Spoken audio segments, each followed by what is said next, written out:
खबरों का रुख करेंगे।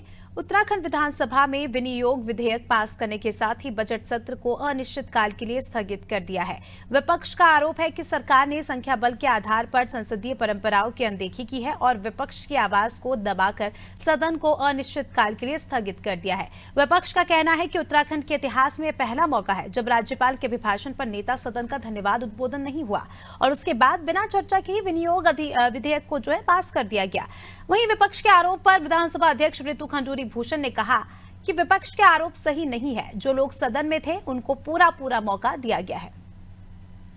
जो बजट में चर्चा में हमें भाग लेना था, सभी माननीय सदस्य चर्चा में भाग लेना चाहते थे, लेकिन उन्हें अनुमति नहीं दी गई और सरकार की नीयत, सरकार की मंशा से साफ जाहिर हो रहा था कि ये सदन को ज्यादा दिन नहीं चलने देंगे।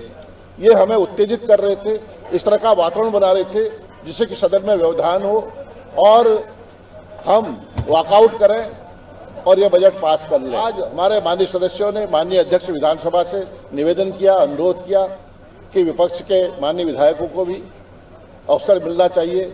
ज्वलंत प्रश्न है, समस्याएं हैं और जो झूठ का पुलंदा है यह बजट, उसके बारे में हम सदन में अपनी बात को रखना चाहते थे, लेकिन सरकार ने हमारे साथियों को बोलने का अवसर ही नहीं दिया।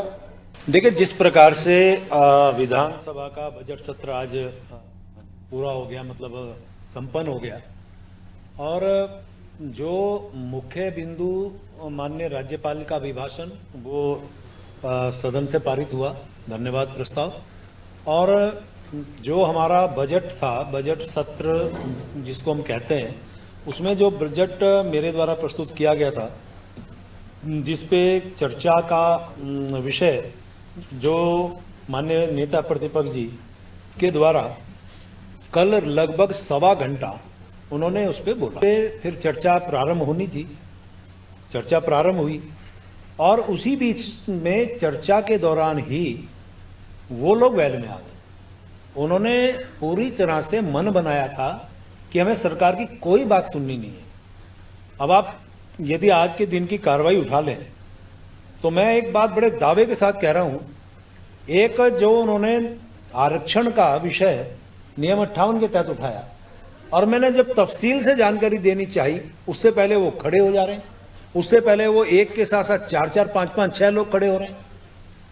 किसी भी सवाल का जवाब सुनने की ना तो उनकी इच्छा है, ना वो धैर्यवान है, ना उनके मन में भाव है। वो सिर्फ और सिर्फ राजनीतिक कारणों से सरकार को डिफेम करने के लिए सब हथकंडे उन्होंने अपनाए।